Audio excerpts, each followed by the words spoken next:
Lo he dicho varias veces, yo creo que la ley del servicio civil, la ley la cual es objeto este libro, es, a mi opinión personal, la mejor, o una de las mejores, yo creo la mejor, ley de servicio civil de la región. Y uno se pregunta cómo un país como el nuestro, de repente se da una ley tan buena. Y, en primer lugar, leyes buenas pueden haber bastantes. De hecho, en nuestro país, seguramente, supongo, han habido un montón de leyes buenas. Y también, en la mayor parte de veces, después de la ley buena, no pasó nada. Pero esta es una ley buena que además, si uno está al tanto de lo que va pasando, se comienza a implementar. Y entonces uno dice, algo está pasando. No solamente se da una ley buena, sino que además se comienza a implementar. Y con un sentido con un buen sentido común, de una manera, como se señaló, de una manera gradual. Yo recuerdo que lo primero que me llamó la atención cuando tuve la ley y la leí fue el lenguaje. Una ley así hace 10 años en el Perú era imposible, desde el lenguaje. Hubiéramos hablado de otras cosas, de ahorro, de empleo público, de otros temas. Y si uno lee la ley, uno se da cuenta que detrás de la ley, los que escribieron la ley, los que alimentaron la discusión de la ley, es gente que ha ganado un lenguaje, y el lenguaje es expresión de conocimiento y es expresión de experiencia. El Perú en estos últimos años, y creo que hay un punto de inflexión a partir de 2008, 2009, la aparición de un actor como Servir, en diálogo con el MEF, con PCM, con los sectores, se ha generado una comunidad de gente, una comunidad de expertos que han ganado un lenguaje. Yo creo que, puede que sea una forma rara de aproximarse a una ley, pero luego viene el abogado, yo soy sociólogo, así es que, el lenguaje, la calidad del lenguaje, los procesos de los que se habla, es una buena ley desde el punto de vista conceptual y eso es un aprendizaje del país. Entonces lo primero que yo quisiera destacar de la ley es que es eso, que es fruto de un proceso de aprendizaje y los procesos de aprendizaje no son casuales y no ocurren con regularidad, lamentablemente, en el mundo de las políticas públicas. Y es lo que permite que ahora se estén poniendo pasos para su implementación. Y no se esté esperando el acto mágico de que una vez que hicimos la ley, nos felicitamos y vamos a otra cosa. Y yo creo que ese aprendizaje y ese desarrollo de capacidades que se muestra en el Perú ha sido capaz por la experiencia de los últimos años. Yo creo que la ley es parte de un proceso que yo creo que adquiere un dinamismo particular el 2009, ¿no? Que fueron los decretos, la creación de Servir, el cuerpo gerente, las evaluaciones. Y esto es parte de ese proceso, es una pieza más de ese proceso, que cae en un momento adecuado. Tal vez en el año 2008-2009 no era adecuado sacar un cuerpo legal tan completo, había que trabajar de una forma todavía más fragmentaria, pero creo que ha habido un avance y un aprendizaje que ha permitido hacer varias de estas cosas. Y uno puede seguir la pista, yo voy a mencionar algunas ideas simplemente porque es el tema que más me ha interesado seguir, por razones profesionales, que es el tema de directivos, y uno puede encontrar que en la ley hay una serie de temas que tienen que ver con perfiles, con selección, en fin, con varios temas que han sido desarrollados en un espacio de laboratorio. Y ese laboratorio fue, por ejemplo, el cuerpo de gerentes, como han habido otros laboratorios para otros temas, como el tema de la evaluación de conocimientos en los sistemas transversales para el tema de evaluación. Yo creo que una cosa que es importante para asegurar que la ley sirva, la ley Servir sirva, es que se siga garantizando que hay necesidad de aprender. No basta que esté escrito. Yo creo que el engaño o la tentación más que el engaño en que muchas veces caemos frente a una ley es porque nos quedamos tan contentos, tan impresionados de verla escrita que la confundimos con la realidad. Y ojo, a la realidad no le pasa nada con las leyes. Para que las leyes toquen la realidad pasa eso que llamamos implementación. Y ese es el desafío de ahora. Entonces yo creo que la ley esté bien es un gran paso. Hace 10 años eso probablemente no hubiera ocurrido en nuestro país.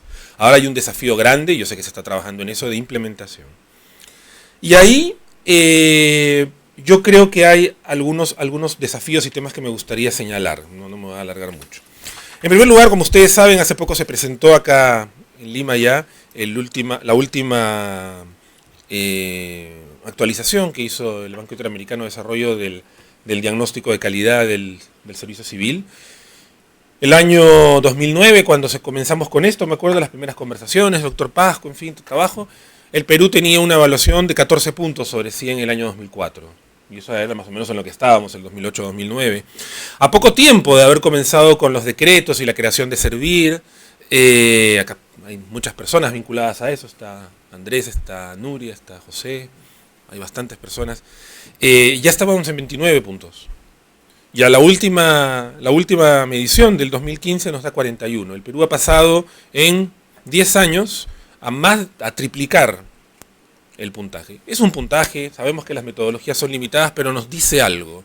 Nos dice que la ley no es un exabrupto, que la ley es parte de este fortalecimiento, este mayor desarrollo de capacidades. Sin embargo, si uno mira, y no voy a entrar en detalles ahora, pero si ustedes leen el documento de diagnóstico que supongo que Servir estará difundiendo, no sé, las universidades ojalá también lo difundan, ¿no? Como ustedes, la Continental. Si uno mira, Perú no escapa a la tendencia regional de que los ámbitos en los que más se ha mejorado son los ámbitos formales, centralizados y normativos. Es decir, a la hora que uno mira un sistema... Yo estoy con ganas de romper esto. A la hora que uno mira un sistema de servicio civil, uno mira que hay algunos aspectos que dependen más de la agencia central, que tienen que ver más con avances normativos, como esta ley, o que tienen que ver más con garantías formales de mérito. El Perú ha avanzado mucho en esos temas.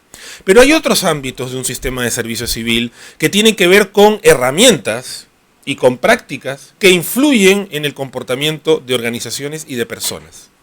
Herramientas para la evaluación, herramientas para la selección, prácticas de negociación, y en esas dimensiones, si bien se ha avanzado comparativamente menos que en las otras. Esta tendencia de mayor avance en lo central, formal y normativo versus un menor avance en lo desconcentrado o descentralizado y sustantivo desde el punto de vista del desempeño de organizaciones y funciones es una tendencia regional, no le pasa solo al Perú.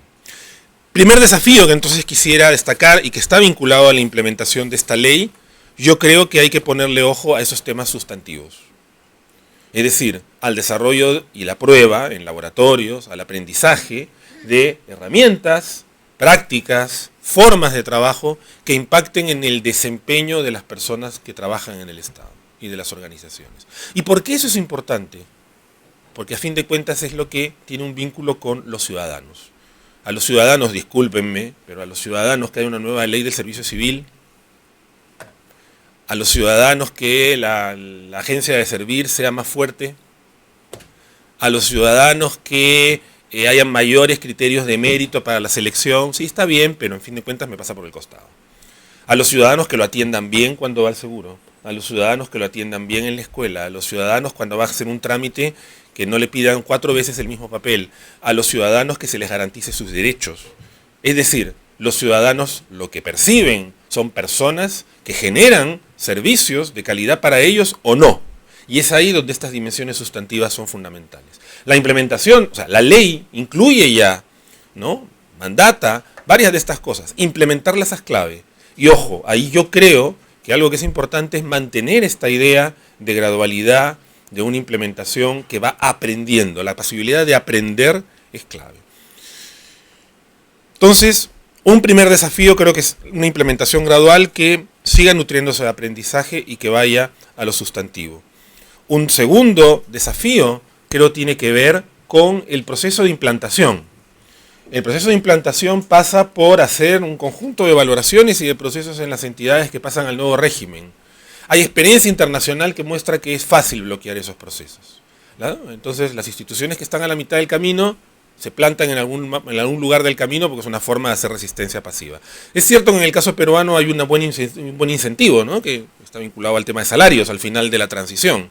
Sin embargo, sabemos que la economía política de los cambios en el mundo público, si bien está muy gatillada por temas salariales, va más allá de eso.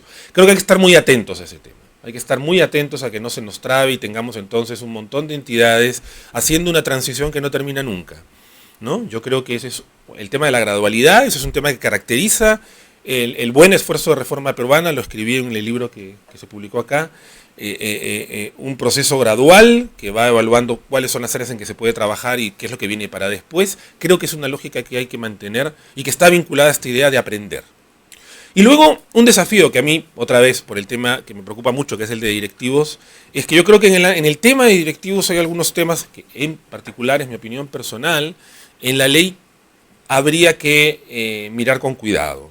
A mí un tema que me preocupa mucho es el tema de la selección. Como estamos de acuerdo, todos supongo, uno de los temas claves en dirección pública es la selección meritocrática. Pero no solamente por el lado de mérito, de que todo el mundo tenga igualdad de oportunidades para participar y que al final la selección esté hecha en base a criterios de mérito y no que soy el primo, o el amigo, o sabe Dios qué. Seleccionar es difícil porque implica hacer una hipótesis. Cuando yo selecciono una persona para que trabaje en mi casa y cuide de mis hijos, me la presentan, pido referencias, y en base a lo que escucho y converso con la persona y las referencias hago una hipótesis si va a asesinar a mis hijos o no, por ejemplo, ¿no? En algunas circunstancias pues las contratas porque los va a asesinar, pero bueno. Justamente. Pero bueno, es una hipótesis que se puede ver verificada o no por la realidad. Cuando seleccionamos directivos es una hipótesis un poco más complicada. Lo va a hacer bien, en fin. Seleccionar es un proceso difícil que requiere herramientas, conocimientos. El Perú ha avanzado, por ejemplo, en un laboratorio como el Cuerpo de Gerentes en eso. Y la ley no necesariamente mantiene un espacio, un ámbito en el cual se siga haciendo una selección directa por la agencia central, en este caso Servir. La experiencia y las buenas prácticas de otros países muestran, por ejemplo Chile, por hablar de un país cercano, que mantener algún núcleo básico de selección en manos de una agencia central es una buena idea. ¿Por qué? Porque fija un estándar. Evidentemente lo ideal sería que todas las entidades públicas y que todos los gobiernos regionales y todos los municipios seleccionen bien, pero sabemos que eso no es así. En el Perú, ¿desde cuándo existe la norma que obliga a que todos los cargos se seleccionen? No sé, Y en todos los países de América Latina. ¿Y cómo se selecciona? También. ¿No? Entonces, hay una serie de presiones políticas y corporativas, y además lo difícil que es desde el punto de vista técnico seleccionar, que hacen que las elecciones no sean lo ideal.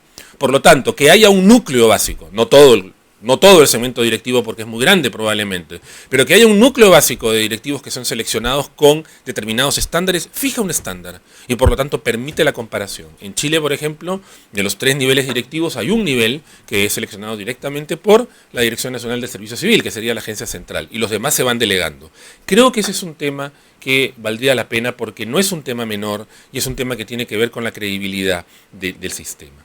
Y luego hay otros temas que tienen que ver con el acompañamiento, la evaluación, el desarrollo de capacidades que también habría que ver cómo se traspasan en esta transición. Yo creo que hay un desafío importante en la ley, hay muchos, pero uno que particularmente me preocupa a mí es cuál va a ser la transición de la experiencia que han ganado y que termina, porque lo que es claro es que el cuerpo de gerentes fue una experiencia transitoria, estuvo pensada así desde el primer día, fue diseñada así desde el primer día, y por lo tanto esa experiencia era una experiencia transitoria hasta que el país decidiera cuál era el régimen estable de largo plazo que quería tener. Podría haber sido un sistema de carrera como el uruguayo, pero es un sistema de empleo. En el Perú se ha inclinado más por un sistema de empleo, con lo que yo personalmente creo que estoy de acuerdo, me parece lo mejor, pero mi opinión. Pero en este momento ese traspase significa cerrar una experiencia, el cuerpo de gerentes cumplió un rol, pero bueno, como en la transición a lo que ahora es un segmento directivo, hay algunas cosas ganadas ahí en términos de selección, de acompañamiento, de desarrollo de capacidades que no se pierden.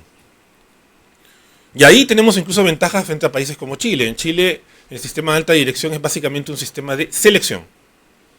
En el caso del Perú, lo que ustedes han desarrollado en el cuerpo de gerentes es un sistema que además de la selección acompaña, literalmente yo he usado en estos días la imagen, cosecha capacidades directivas. Bueno, esa capacidad de acompañamiento, de seguimiento, de valoración, hay que traspasarla al nuevo espacio, que ya no es el cuerpo, eso termina, sino al segmento directivo. ¿Cómo hacerlo? Hay varias discusiones ahí, pero yo creo que mantener, por ejemplo, algunos estándares de selección y una agencia central que en algunos casos los ponga en práctica para que sea un estándar real es importante. Otros temas son fiscalización y eso. Bueno, me parece que la ley abre al Perú grandes oportunidades. Como digo, no es un exabrupto que se juntaron 4 genios, no. Es realmente una expresión de una maduración rápida, sorprendentemente rápida, de la comunidad que trabaja en temas de servicio civil en el Perú. Me alegra muchísimo eso. He tenido la oportunidad de acompañar el proceso desde muy temprano y la verdad que debo decir que uno le pone ganas porque es su país, pero además sorprende que haya sido algo tan virtuoso. Hay que seguir, creo que hay algunas claves de ese virtuosismo: la posibilidad del aprendizaje, mantener espacios de aprendizaje, la gradualidad, no ceder a la tentación del Big Bang que lo arregla todo porque ya está escrito. Yo creo que son algunas claves que sé que están siendo tenidas en cuenta, y creo que este libro, por eso, un libro sobre comentarios a una ley, puede sonar de repente en algún ambiente de abogados, ¿no? A mí me suena como algo no muy usual para mí, para el mundo donde yo me muevo, pero me parece que en este caso vale la pena, porque la ley del Servicio Civil de Perú marca un hito para la región, marca un hito para el Perú, y yo creo que es bueno celebrarlo, y esto es una forma de hacerlo. Felicito a la universidad y sobre todo a los autores, me parece un genial esfuerzo y espero que se difunda mucho. Gracias. Definitivamente es muy especial para mí darles unas palabras en marco de esta presentación de este libro, porque es muy especial contar con una persona como Juan Carlos Cortázar aquí con nosotros. Porque definitivamente, y eso ya lo he dicho en alguna otra ocasión, y además mis alumnos aquí presentes también pueden dar fe de ello, que Juan Carlos ha sido el actor decisivo para el inicio de la reforma del servicio civil, que ahora tiene este hito importante en la ley del servicio civil. Cuando el país, y eso lo ha estudiado muy bien Nuria, la primera presidenta ejecutiva de Servir, se le presenta una ventana de oportunidad con la suscripción de los tratados de libre comercio con los Estados Unidos para poder hacer una reforma del servicio civil. Es Juan Carlos que, como parte de una asistencia técnica del BID, y además en verdad con su compromiso de peruano y de experto, es el que contribuye en ese giro de timón para poder definir la estrategia, que ahora a todas luces se muestra como una estrategia adecuada de gradualidad y habilitación progresiva, ¿no? De repente huir de esa primera idea del Big Bang, justamente, de una reforma integral, cuando no se tenían las capacidades institucionales, porque en el año 1995 se había desactivado el ente rector del empleo público, y el tema del empleo público o servicio civil, como diríamos ahora con mayor precisión, no estaba en la agenda pública. No había capacidades institucionales, y en realidad lo que se podría haber hecho es una norma un poco de escritorio, ¿no? O estas normas que estaban en proyecto de desarrollo de la Ley Marco del Empleo Público, pero que en realidad no se tenía certeza de ir más allá de una norma de gabinete para que sea algo que realmente surtiera efectos. Y además que, como también Juan Carlos lo había estudiado, porque justamente él es el más importante estudioso de los intentos previos de reforma del servicio civil, queriendo hacer más de lo mismo no hubiera funcionado, porque hubiéramos tenido el obvio y entendible veto fiscal por parte del Ministerio de Economía y Finanzas, porque, digamos, anteriormente se había intentado hacer reformas que no tenían una dimensión de su impacto en las finanzas públicas. Y como evidentemente se quiere ser un país con responsabilidad fiscal, eso es algo que no se podía abordar. Y entonces esta estrategia digamos, de plantear lo que Juan Carlos en el libro que bien ha mencionado Hugo, nos relata este contexto, digamos, inicial de la reforma de agenda mínima, justamente tuvo la virtud de superar cualquier veto fiscal a partir de una aproximación realista con esta mirada de gradualidad, que es la que ha posibilitado que podamos ahora hablar de una ley de servicio civil. Una ley de servicio civil que no hubiera sido posible sin esa estrategia adecuadamente diseñada, ¿no? Entonces realmente es siempre un un honor estar en presencia de Juan Carlos y poder compartir, imagínense, un panel con él, quien ha sido realmente un actor fundamental en el diseño de esta estrategia y en verdad en el acompañamiento a esta estrategia, ¿no? Yo doy fe de lo valioso de su acompañamiento, de su orientación, en lo que se ha podido hacer desde especialmente los esfuerzos de profesionalización del segmento directivo a partir del cuerpo de gerentes públicos y ahora con proyección hacia todo el universo de directivos. Y obviamente también es especial para mí hacer esta presentación porque está también entre nosotros Nuria Esparcha, que efectivamente fue la primera presidenta ejecutiva de Servir y que además le dio no solamente ese impulso, sino ese buen diseño de la implementación, porque una cosa es el diseño en la norma, ¿no es cierto? Pero la implementación también tiene su diseño, ¿no?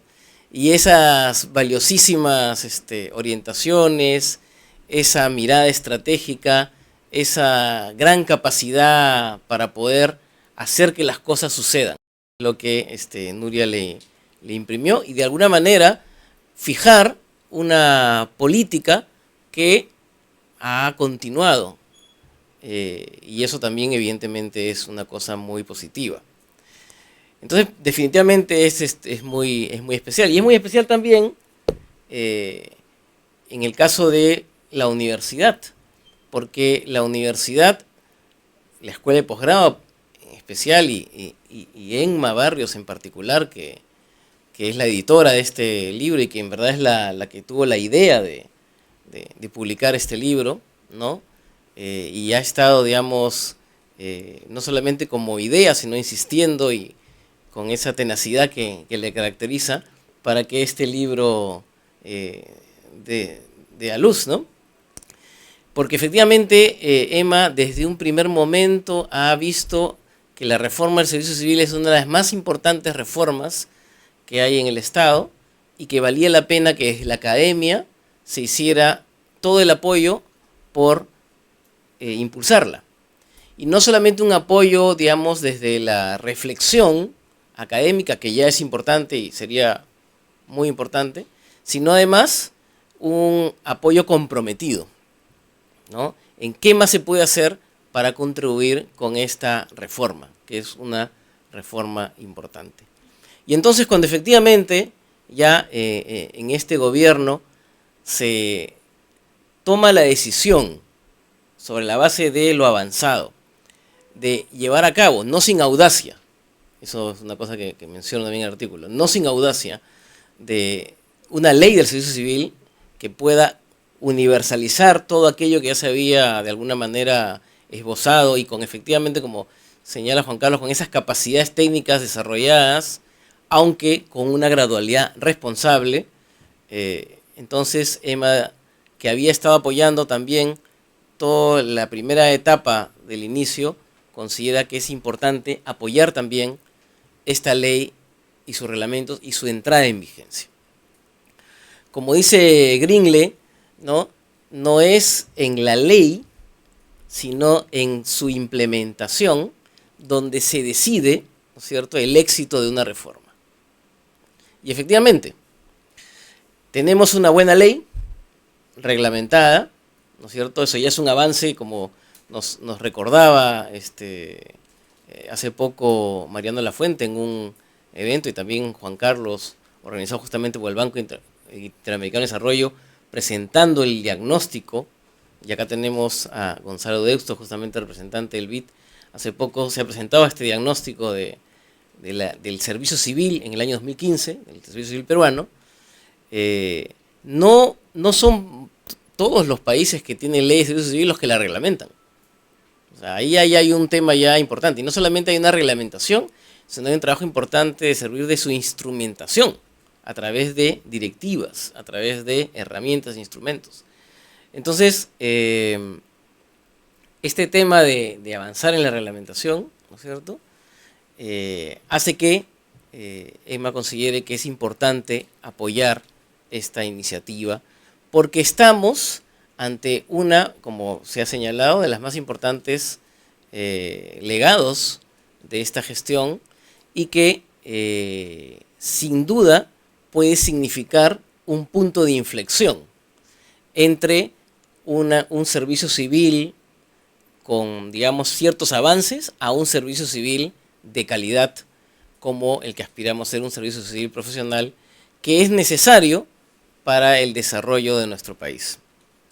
Entonces, definitivamente es muy especial, digamos, estar aquí en este momento.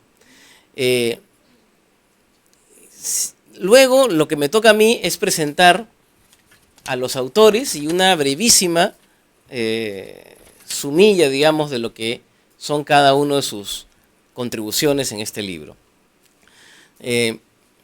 No está con nosotros en este momento, como se ha señalado, por un tema de malestar de salud, pero está entre las autoras Mariel Pilar Tamashiro Sakuda. Ella es licenciada en Psicología, con mención en Psicología Social por la Pontificia Universidad Católica del Perú, máster en Psicología Organizacional de la Universidad Ricardo Palma, socia fundadora y directora de consultoría en Zoom, Personas y Organizaciones.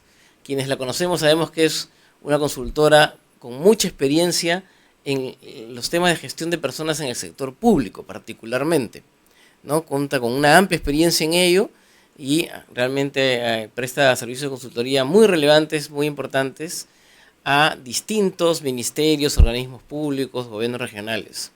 Ella es autora de la contribución del capítulo sobre perfiles de puestos en esta obra colectiva. Y en ese capítulo, Mariel Pilar Sato Tamashiro, como la conocemos, hace una aproximación muy interesante a la teoría del diseño organizacional y los perfiles de puestos, ¿no? Que es un tema que es clave, ¿no? Aquí también tenemos la fortuna de tener con nosotros a Magali Mesa, que es gerente del Sistema de Recursos Humanos en Servir, y ella es la impulsora del desarrollo de perfiles en las entidades públicas. Y efectivamente ella con buen criterio señala que el perfil es como herramienta clave, ¿no es cierto?, en lo que es una gestión de personas, ¿no? Porque el perfil no solamente es fundamental para la selección, es importantísimo para el desarrollo, para la gestión del rendimiento, pero efectivamente es como digamos, el fundamento, ¿no? Sobre la base de la planificación de recursos humanos, de ahí lo clave es el perfil, porque es lo que nos permite construir, ¿no es cierto?, la idoneidad en el puesto. Y de eso se trata, de atraer personas idóneas al Estado, de atraer personas que puedan contribuir con la mejora de la gestión. Entonces hay toda una teoría que Sato Tamashiro en este capítulo señala sobre ese tema, cuáles son los atributos de un buen perfil. Y es muy útil eso, tenerlo en cuenta para ver justamente si el perfil que estamos elaborando con la metodología que el ente rector establece tiene esos atributos de calidad. Y otro elemento importante que Sato Tamashiro señala en su capítulo es el tema de cómo introducir las competencias a los perfiles, ¿no?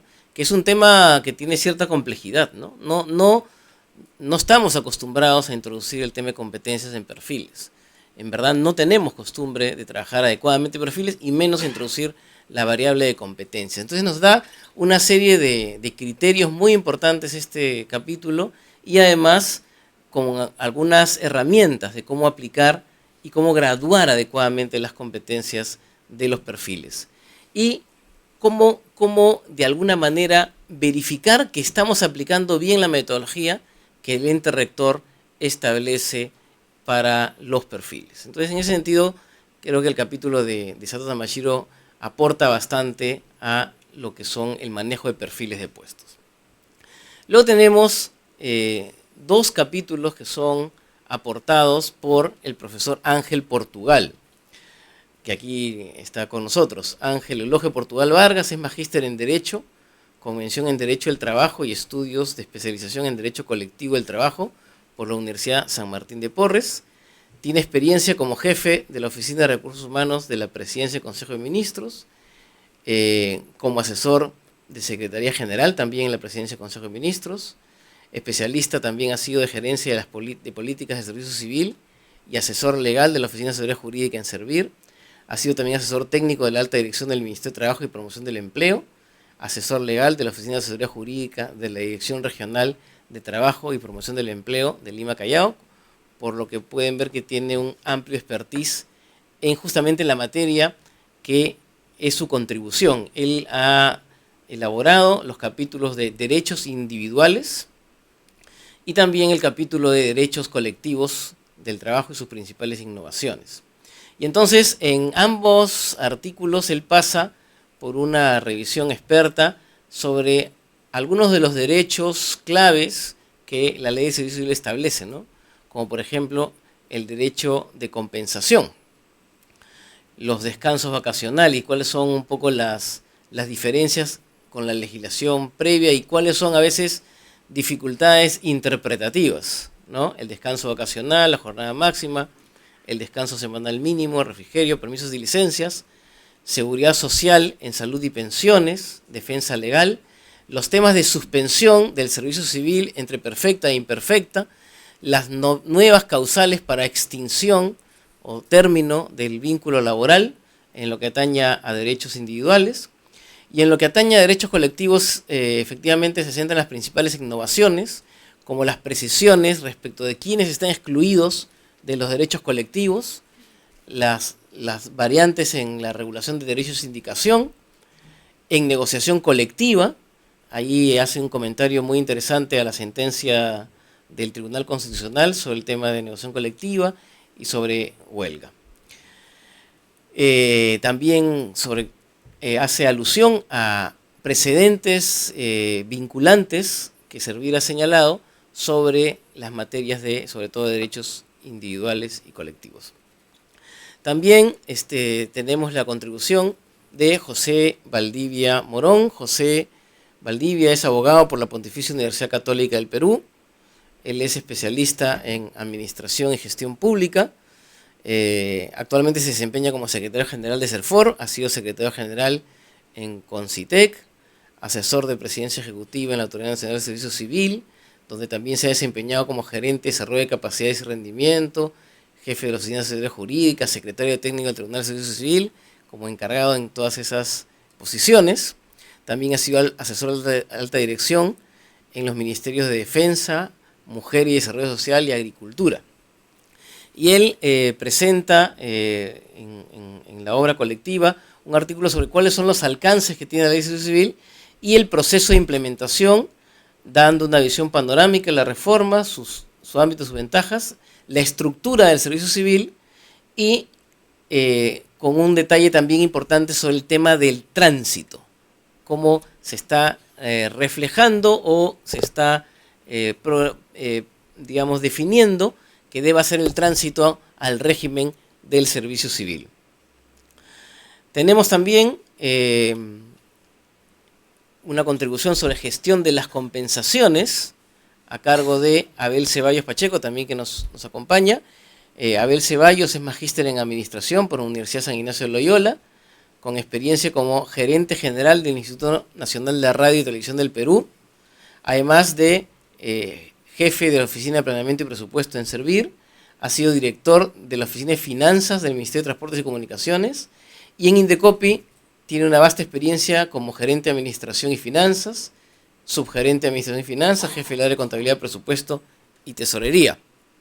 Y justamente en base a su expertise en finanzas, tiene a su cargo el capítulo sobre gestión de las compensaciones, que tiene definida la Ley de Servicio Civil, donde señala el tema de los antecedentes, un marco conceptual muy interesante sobre el tema de la gestión de las compensaciones, que es una materia poco trabajada, analizando los componentes definidos por la Ley de Servicio Civil respecto de las compensaciones económicas y además con aplicaciones prácticas y ejercicios respecto de cómo se debe aplicar y cómo llenar ciertos vacíos que todavía identifican el reglamento de compensaciones y en la legislación. Y en general, debo destacar también que todos los autores que están ligados al tema también hacen uso de su derecho a la crítica de varios de los temas que se presentan sea en la ley como en sus reglamentos. Y digamos, aunque digamos conceptualmente debía haberlo mencionado primero, pero por un tema de, no sé, creo que lo que toca, hay un artículo mío también en el libro, y en realidad habla de los antecedentes de la ley. Entonces, simplemente decir que allí un poco la idea de ese capítulo es entender que la ley, como bien nos ha explicado Juan Carlos Cortázar, no es algo que ha nacido, digamos, sin un contexto previo, ¿no? Explicar cómo está ubicado dentro de un marco más grande de lo que es la modernización del Estado, y al mismo tiempo cuáles son los antecedentes inmediatos, digamos, de esta reforma. Hago una mención también sobre la Carta Iberoamericana de la Función Pública, que creo que juega un rol importante digamos, en la orientación que tiene la Ley de Servicio Civil, y hago un reconocimiento también a la importancia que tienen los diagnósticos de calidad de servicio civil del Banco Interamericano de Desarrollo, que creo que también han jugado y juegan en toda la región de la América Latina y Iberoamérica un papel muy importante para justamente contribuir con que se avancen y se profundicen estas reformas de servicio civil en beneficio de todos nuestros ciudadanos. Así que bueno, era un poco lo que tenía que decir sin decir mucho para que ustedes puedan leer el libro y sacar sus propias conclusiones. Muchísimas gracias. La verdad, muy contenta, haciendo memoria de cómo es que llegamos acá y por qué hacemos lo que hacemos. Quiero contar una anécdota personal, que justo en septiembre del año 1995 entré a trabajar al Estado. Entré a trabajar al Estado muy, muy, muy ilusionada, y han pasado 20 años. Y creo que esa trayectoria, como toda historia, como tiene los seres vivos, pero también las organizaciones, como son las administraciones públicas, tienen sus actores y tienen sus responsables. Recordado estos 20 años, de verdad que para mí es sumamente interesante haberme dado cuenta hace pocas semanas de este hecho, pero además también me acordaba de que el año 2002, por esta época, fui a buscar a Juan Carlos Cortázar, porque me encargaron en esta universidad lanzar la maestría en Administración Pública, que tenía que ser la primera maestría del país. Y entonces, entre muchos, que algunos están aquí y han estado, que en algún momento nos planteábamos estos temas y no sabíamos cómo hacerlo, pues entonces fue un momento en el que todos, muchas personas, también nos sentimos identificados con el proyecto de la escuela. Y es así que el año 2003 se lanza la primera versión de la maestría en Administración Pública, que da vida a esta escuela de posgrado.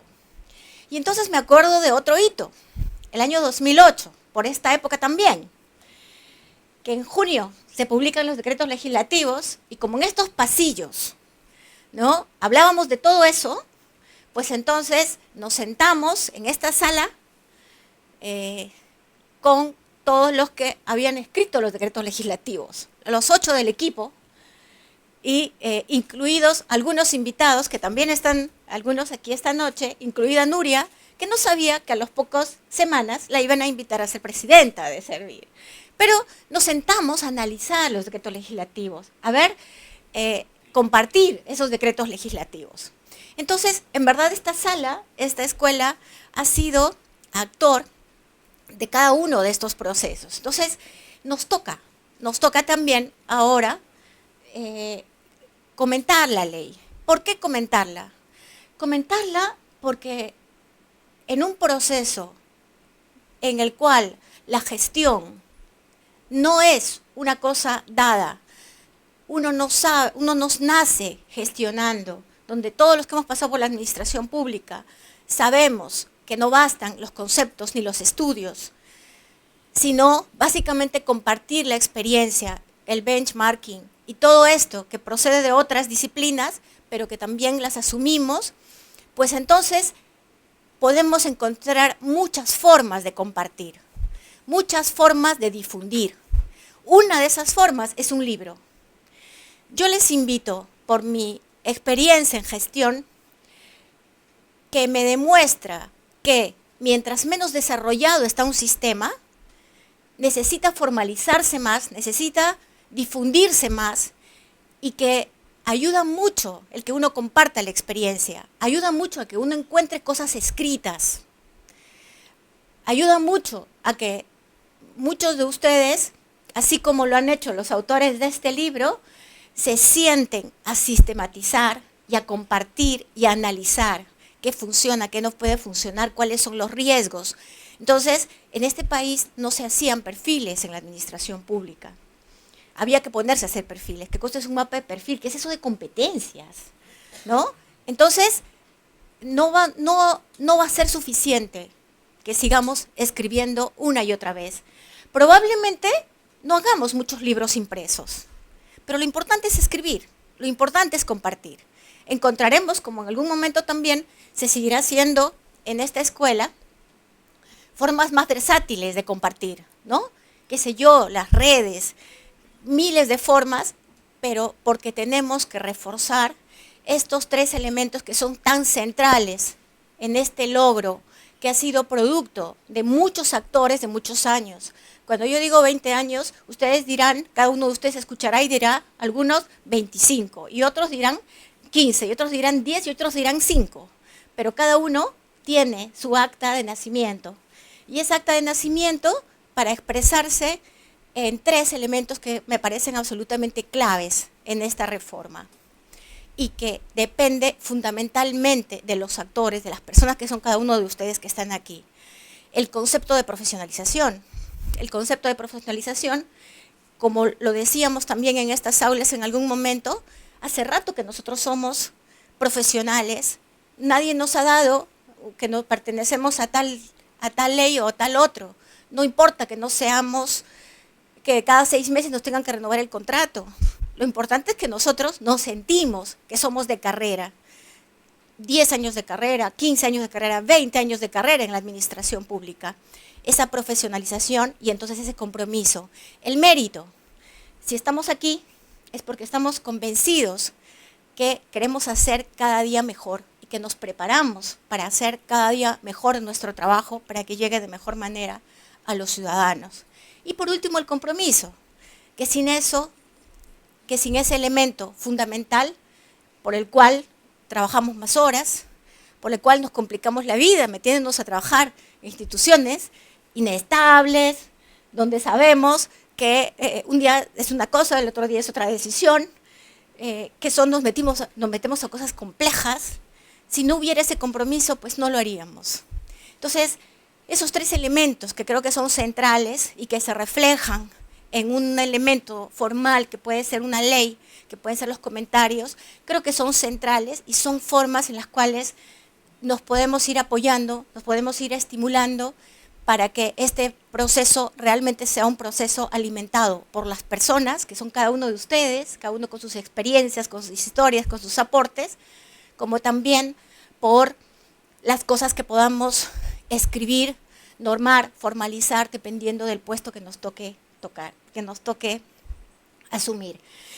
Agradeciendo entonces el compromiso, la profesionalización y ese mérito que cada uno de ustedes afirma, pues les agradezco el estar aquí esta noche, agradezco, de más está decir, a Juan Carlos Andrés, que se ha comprometido con este libro también, y que encontraremos formas más diversas de hacerlo, y que le ha faltado, que tiene el compromiso también conmigo de poder ir a los siguientes comentarios, porque ahí ya estamos escribiendo algunos, los siguientes comentarios a otros aspectos de la ley, de tal manera que si ustedes también quieren hacer sus aportes, pues estaremos encantados de seguir apoyando y publicando de manera física, de manera virtual, de la que fuere. Lo importante es que nos ayudemos mutuamente a sacar adelante este país y esta administración pública. Muchísimas gracias a cada uno de ustedes.